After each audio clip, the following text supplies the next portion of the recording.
Hi guys, my name is Crystal and welcome to my YouTube channel. My phone keeps cutting off when I'm just before I finish the video, so there's a couple of things I want to go over. So this morning I went to my mum's.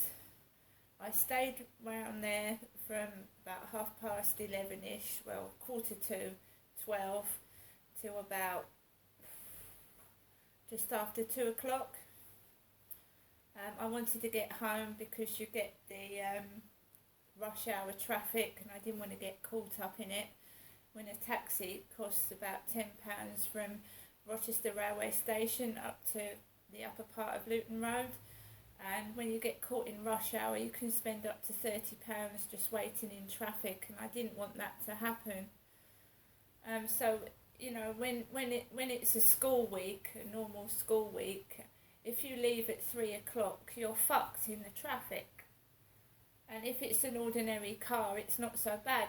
When a taxi is racking up money, you know, and you haven't got that money, I can't walk out of it in the middle of the road if it's racking up 30 quid with my bags of shopping, so I have to choose the time to go home. I had a nice takeaway meal around my mum's. Spoke to my mum. I let her vent for a bit, but it became too much, so I left. I think it was partly done on purpose, and all my mum had to say was, "I'm feeling tired, can you go home?"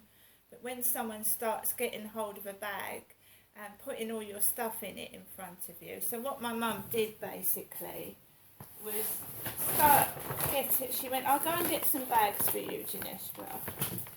And she starts like putting my stuff away, putting it into bags. So, you know, I get the message that she wanted me to leave. She gets 2 elephant bags out of the cupboard and then starts packing my things away. And I think, right, you want me to go home, so why don't you just say,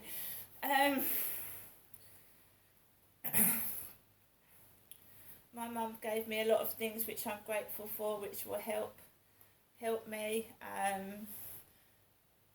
I'm very grateful for that.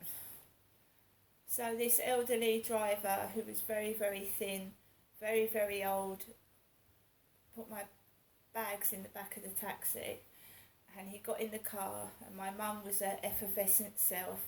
Make sure Ginestra gets home safe. And the driver was driving down the road, and he gets past the Hen and Chickens pub in the Upper Luton Road, and he says, "Who have you just been to visit?" And I said, "My mum." He went, "Your mum? She looks more like your sister." Very flattering for my mum, but I don't know. Was that a compliment? I'll take it as a compliment. But he said, "Doesn't your mum look like your sister?" So carried on driving, and he had a radio station on, and I was laughing to it. I found it funny. It was what's that series? That radio series? I've forgotten it, but it was telling a story about a bald-headed man inside the taxi. So a narrator was talking about a bald-headed man, because when you tell a story, you describe how someone looks, and this man was bald-headed, and I started laughing because what was saying on the radio was funny.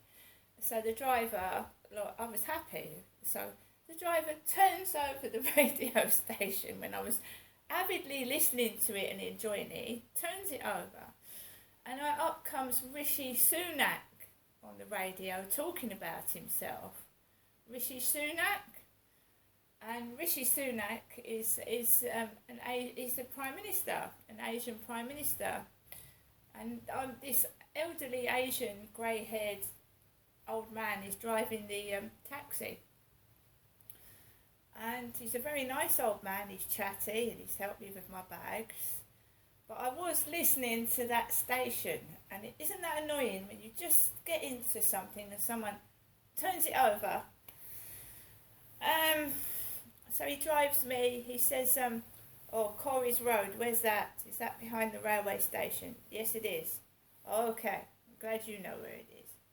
So he's like my dad, you know, a bit like my dad. That's the thing my dad would say to me, you know. And so he drives around, and I say, can you park just outside that white car? And he hands me all he opens the boot, and I grab 4 bags. I've got 4 bags, two Sainsbury's elephant bags, a Pound Shop Pep and Co bag, and another bag, and they're heavy. I shuffle the builders are on the corner.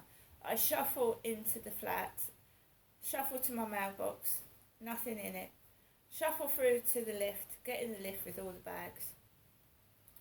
This morning, next door had left their rubbish on her doorstep like Gail used to do at Lansdowne Court. She used to leave all her rubbish on the windowsill, all the empty boxes, the out-of-date sandwiches, the black bin bags with cat litter in them.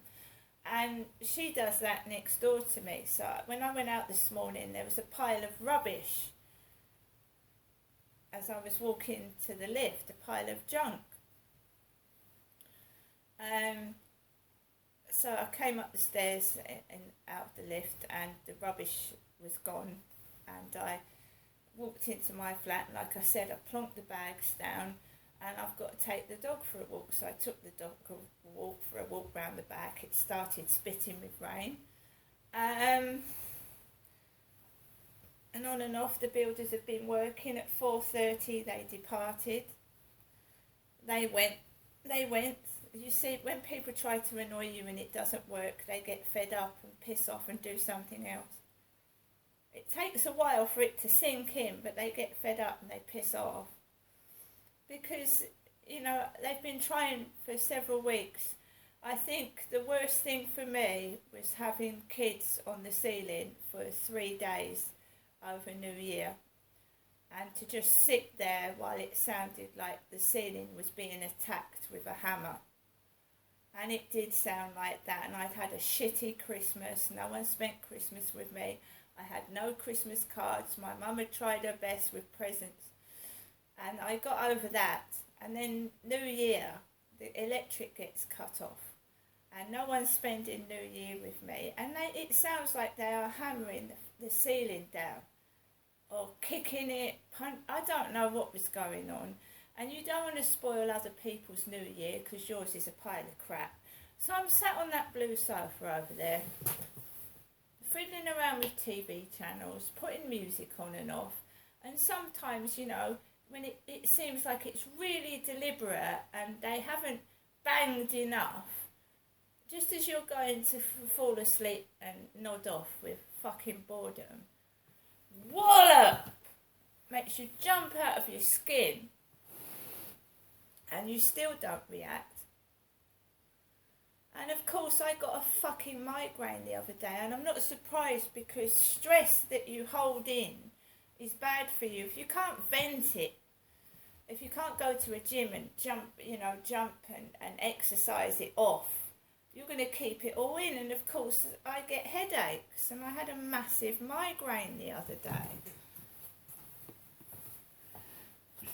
Because personally, I don't believe because someone is being rude and ignorant to you that you should return the favour and do it back.